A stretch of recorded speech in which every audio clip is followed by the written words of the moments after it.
Olá pessoal, estamos aqui para mais uma videoaula, dessa vez sobre a NR7, que é sobre o Programa de Controle Médico e Saúde Ocupacional. NR7, você que já estudou NR4, 25 sobre a CIPA e EPIs, a NR6, chegou a hora da NR7, lembrando para você fazer a leitura das NRs, não se prenderem a somente assistirem às videoaulas, porque são conteúdos que você precisa fixar assistindo o vídeo sim, mas a leitura complementa o estudo sobre a norma, ok? E o objetivo hoje dessa videoaula, eu falarei sobre os objetivos da NR7, as suas diretrizes, atribuições do PCMSO, os documentos obrigatórios, CAT, SO, relatório anual, responsabilidades, procedimentos, o que é vigilância ativa e passiva, que é uma revisão da epidemiologia para vocês, um breve conceito de como que a gente aplica isso na prática profissional, tanto a vigilância ativa como a passiva, a reabilitação profissional, que é uma reabilitação coordenada pelo INSS, e tudo isso são subsídios e as opções, alternativas, possibilidades para você atuar na área de fisioterapia do trabalho ou entender o que está acontecendo, por que tem um médico, um enfermeiro, um técnico de segurança do trabalho e algumas exigências que se tem nas empresas. A NR7 foi publicada em 78, bem como todas as outras, sofreu 10 atualizações, sendo a última no ano de 2020, para entrar em vigência no ano de 2021, em março de 2021, mas com a pandemia, alguns itens ali entram em vigência em agosto de 2021. A aplicação da NR7 é igual para todas as outras, para todas as organizações que possuem empregados regidos pela CLT. Quais são os objetivos da NR7? Ela estabelece diretrizes e requisitos para o desenvolvimento do PCMSO nas organizações, com o objetivo de proteger e preservar a saúde dos seus empregados em relação aos riscos ocupacionais, conforme a avaliação dos riscos do PGR, que é o Programa de Gerenciamento de Risco, que é o tema da nossa próxima videoaula. Mas, na verdade, as empresas, os profissionais conhecem mais a expressão PPRA. O que é PPRA? É o Programa de Prevenção de Riscos Ambientais. O engenheiro de segurança é o responsável pelo mapeamento de riscos físicos, químicos, biológicos. E esse PPRA tem que conversar, tem que ter um alinhamento com o PCMSO, que já é o responsável é o médico do trabalho. Então, existe a interface e essa conversa por essa interface, e isso tudo se repercute nos exames médicos que têm que ser desenvolvidos e no atestado de saúde ocupacional, que tem que conter esses riscos ocupacionais que o trabalhador pode estar exposto. Os objetivos de vocês entenderem o que é um PCMSO é para você saber analisar informações registradas que estão ali das doenças, dos acidentes, quais são as responsabilidades da empresa, dos profissionais, e os procedimentos básicos relacionados com a saúde e segurança do trabalho, para você de fato conhecer a realidade da empresa nesse assunto. E propor ações relacionadas com a realidade da empresa e percepções dos integrantes da CIPA, SESMIT, coordenação do PCMSO, porque todo mundo usa essas informações, tem que ter um relatório anual do PCMSO, e é nesse relatório que pode subsidiar as ações preventivas e medidas gerais daquela empresa. O PCMSO tem que fazer vigilância ativa e passiva para rastrear e detectar precocemente os agravos à saúde relacionados com o trabalho. Tem que detectar possíveis exposições excessivas a agentes nocivos ocupacionais, exatamente para pensar nas questões preventivas e definir a aptidão de cada empregado para exercer suas funções ou tarefas determinadas. O fisioterapeuta pode ajudar nessa questão do exame admissional dos trabalhadores. O PCMSO tem também que subsidiar a implantação e monitoramento da eficácia das medidas de prevenção adotadas na organização, ou seja, qualquer medida preventiva relacionada com saúde e segurança tem que ter um controle se aquelas medidas estão de fato tendo algum efeito. Subsidiar análises epidemiológicas e estatísticas sobre os agravos à saúde e sua relação com os riscos ocupacionais. É uma habilidade importante saber estatística, saber epidemiologia para se trabalhar na área de saúde e segurança, porque a todo momento a gente tem que levantar informações, apresentar aos trabalhadores, apresentar a toda a equipe de saúde, e isso também é uma obrigação do PCMSO, e o fisioterapeuta pode estar ajudando nessa questão também. Subsidiar decisões sobre o afastamento de empregados de situações de trabalho que possam comprometer sua saúde. Então, se ele está exposto a um risco, o médico tem a responsabilidade de indicar o afastamento daquele trabalhador, porque ele está exposto ao risco e ele está vulnerável a desenvolver uma doença, e esse diagnóstico precoce é responsabilidade do PCMSO.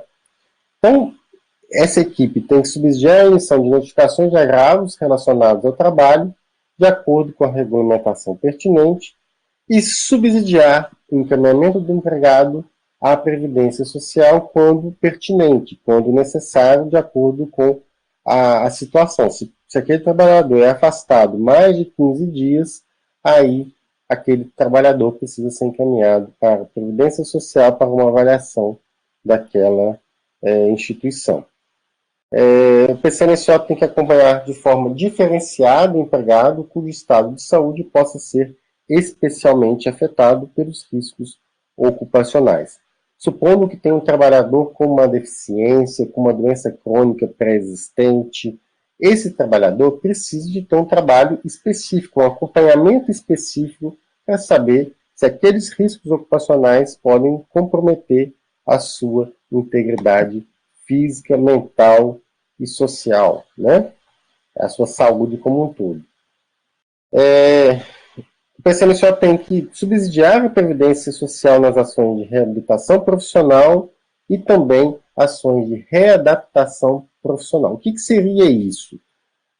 Não sei se vocês conhecem a reabilitação profissional do INSS, e o INSS paga uma capacitação para aquele trabalhador para uma nova função.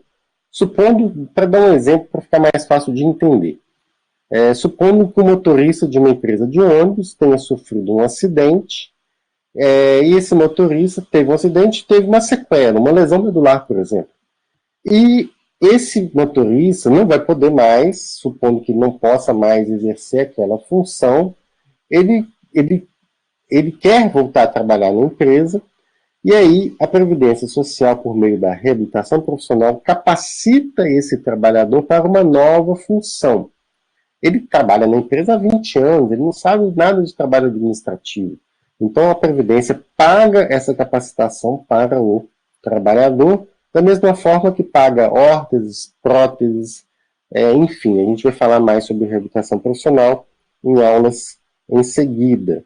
E aí, o médico do trabalho, responsável pelo PCMSO, a equipe de saúde do SES, a gente vai trabalhar essa questão da readaptação profissional daquele trabalhador. E o PCMSO tem a função também de controlar a questão da imunização ativa dos empregados relacionada a riscos ocupacionais, sempre que houver recomendação do Ministério da Saúde. Uma outra atribuição que tem que ser feita é a vigilância passiva, a partir de informações sobre a demanda espontânea de empregados que procuram qualquer serviço médico. Às vezes aquele trabalhador ele foi a um serviço médico, a um atendimento, e é importante o médico da empresa saber por que ele foi. E aí ele fica sabendo porque ele faltou, ele apresentou um atestado. Então essas informações rotineiras do setor de faltas, de atestados, têm que chegar até o médico coordenador do PSMSO para registro. Isso é vigilância passiva, a informação chega até ele. É para se investigar se os funcionários estão buscando assistência médica relacionada com sinais e sintomas vinculados ao trabalho. Ok? Então, isso é a vigilância passiva. Mas tem que ter também a vigilância ativa. E o que é essa vigilância ativa de saúde ocupacional? São os exames médicos dirigidos, que incluem, além dos exames previstos nas NRs, nessa NR, a coleta de dados sobre sinais e sintomas de agravos à saúde relacionados aos riscos ocupacionais. E a fisioterapia ajuda muito aqui também, na vigilância ativa. A gente tem que ir até o trabalhador, até os setores. A gente não pode ficar esperando na sala, no ambulatório, a informação chegar, a queixa chegar. Muitos trabalhadores com dor, eles não falam para os seus superiores. Eles ficam com medo de serem demitidos. O desemprego hoje é uma realidade. Então, esse medo dos trabalhadores, muitas vezes eles não falam e a vigilância passiva não funciona. Então, por isso que tem que se ter, além da vigilância passiva, a vigilância ativa. E o fisioterapeuta contribui muito nisso, porque às vezes o médico do trabalho, ele está com funções administrativas ali, clínicas, que ele não consegue ter tempo para vigilância ativa. Então, por isso que a fisioterapia pode contribuir muito nessa questão da vigilância ativa, de se identificar queixas e buscar de fato o que está acontecendo naquela realidade. Então, não é uma obrigação ter um fisioterapeuta, mas tem empresas que têm investido no fisioterapeuta, nas empresas exatamente trabalhando com a vigilância ativa também. Compete ao empregador garantir a elaboração e efetiva implantação do PCMSO e custear sem ônus para os empregados todos os procedimentos relacionados com o programa e qualquer tipo de exame, atendimento, tudo isso é um custo da empresa. E o empregador tem a obrigação de indicar o médico que vai ser o responsável pelo PCMSO. O PCMSO deve incluir ações, realização obrigatória de exames médicos, admissional. Quem já trabalhou, já passou por isso, que é um exame admissional. Tem os exames periódicos. Aí o tempo, se vai ser anual, se vai ser de 2 em 2 anos, depende da função, depende da empresa, depende do grau de risco, né? De retorno ao trabalho, quando o trabalhador fica afastado pela Previdência Social, por exemplo, quando ele vai retornar, tem que se fazer um exame médico. Tem o exame de mudança de riscos ocupacionais, se ele mudou de setor, se ele foi de um setor, um setor administrativo para um setor operacional, por exemplo, ele tem que fazer um exame de mudança de risco, porque se muda a rotina, se muda o ambiente, né? Às vezes no ambiente administrativo não tem ruído, o ruído que tem no administrativo não é igual ao operacional. Às vezes o operacional tem um calor também, e os próprios riscos ergonômicos mudam de acordo com os diferentes setores da empresa, por isso que a cada mudança de risco tem que se fazer o exame de mudança de risco, tá? E tem o exame demissional. E aí, Peterson, a fisioterapia ajuda nessa parte dos exames admissionais? Sim, tem a fisioterapia que trabalha com exame físico-funcional, fisioterapêutico admissional. Não é uma obrigação da NR7, é importante isso ficar claro, é uma obrigação o exame admissional pelo médico do trabalho.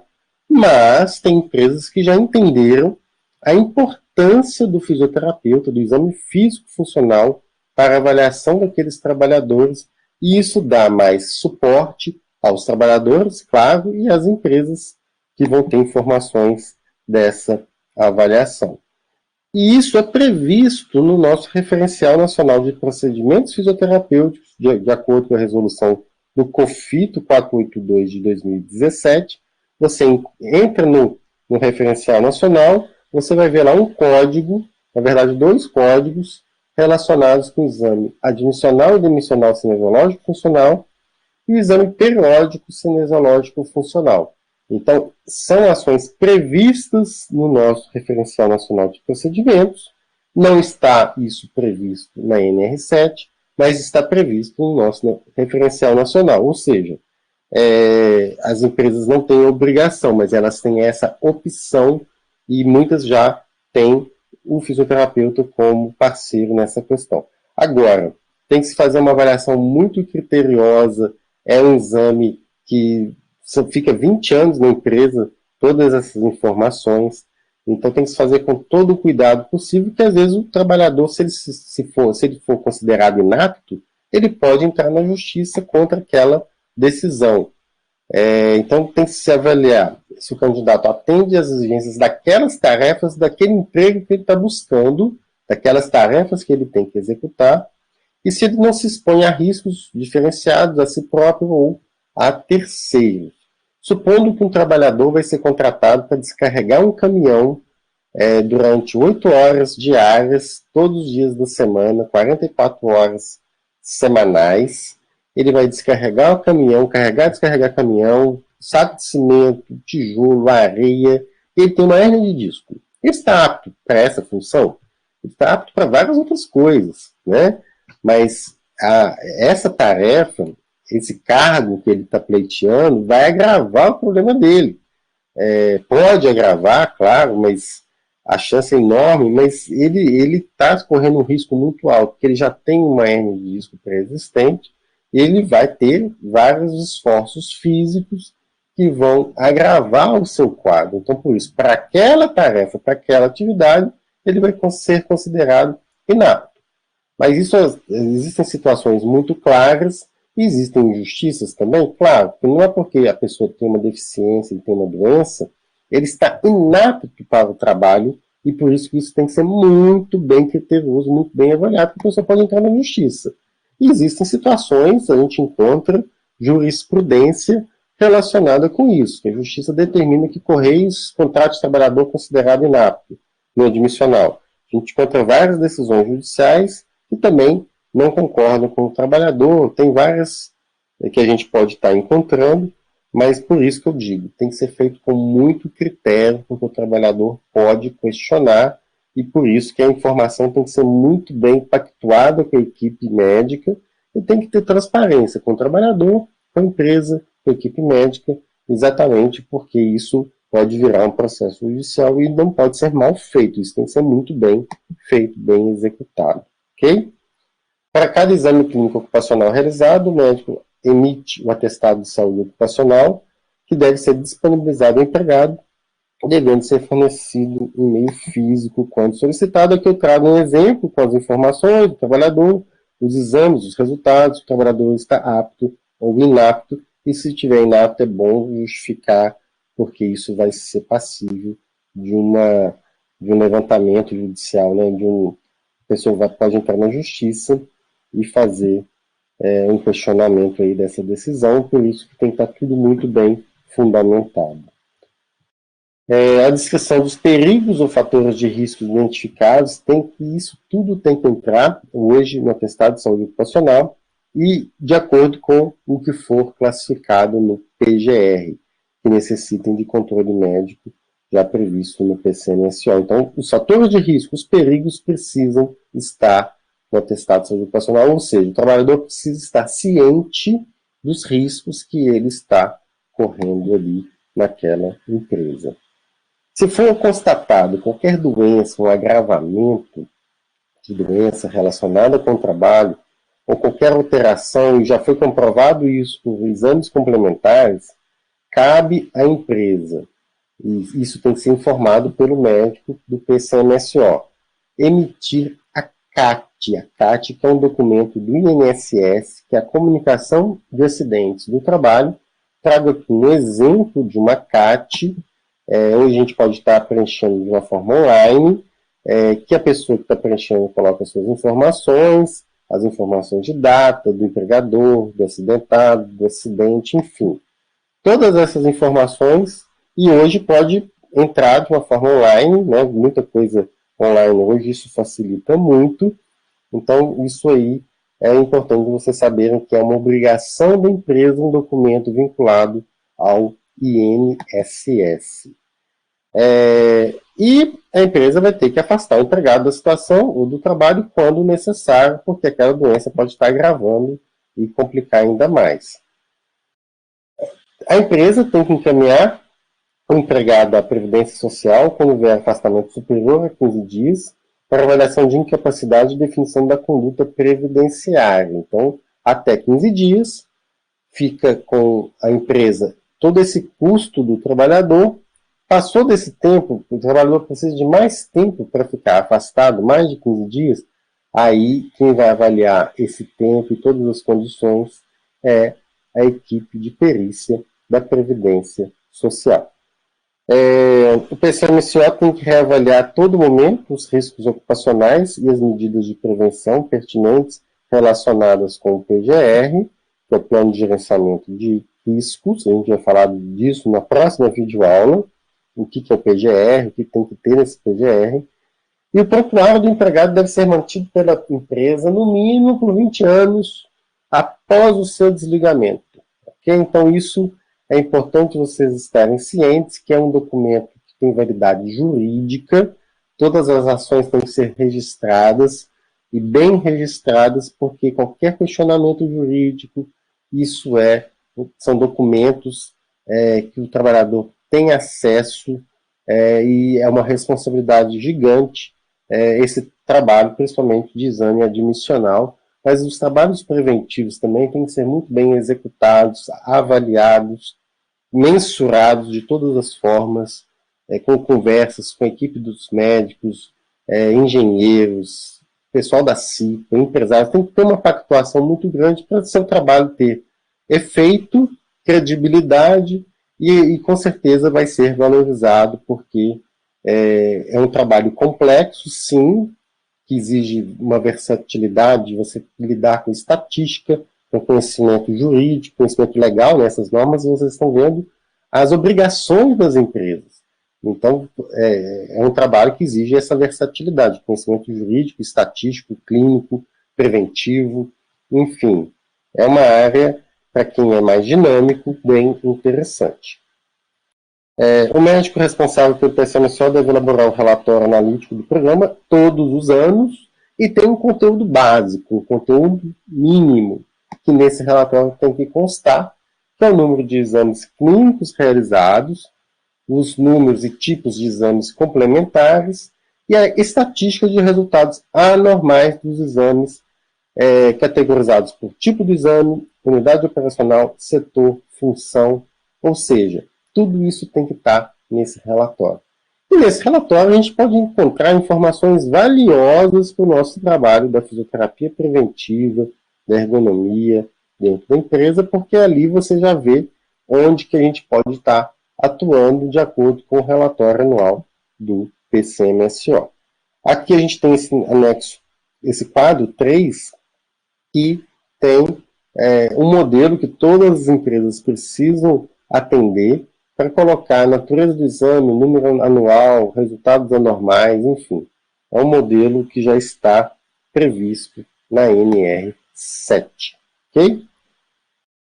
Informações muito valiosas nesse relatório do PCMSO, que eu acho, quando você chega na empresa, já pede, se possível, óbvio, claro, né, com toda a educação, mas pedir o relatório do PCMSO é muito estratégico. Por quê? Porque ali você vai encontrar a incidência e prevalência de doenças relacionadas ao trabalho, categorizadas por unidade, setor ou função. Então, se você já tem isso na mão, com essas informações fica muito mais fácil você fazer propostas, você fazer um estudo, um levantamento, porque isso já é uma obrigação da empresa fazer todo ano, tá? Se é bem feito ou mal feito é uma outra questão, mas tem que ser feito, tá? E ali você encontra informações sobre o número, tipo de eventos e doenças informadas nas comunicações de acidente de trabalho emitidas pela organização referente aos seus empregados. Então, eu acho que esses pontos aqui é a chave para a gente já chegar no ponto. Né? Qual que é o ponto? Onde está tendo doença? Em qual setor? Isso é comum? Isso vem desde quando? Teve medida preventiva? Por que não funcionou?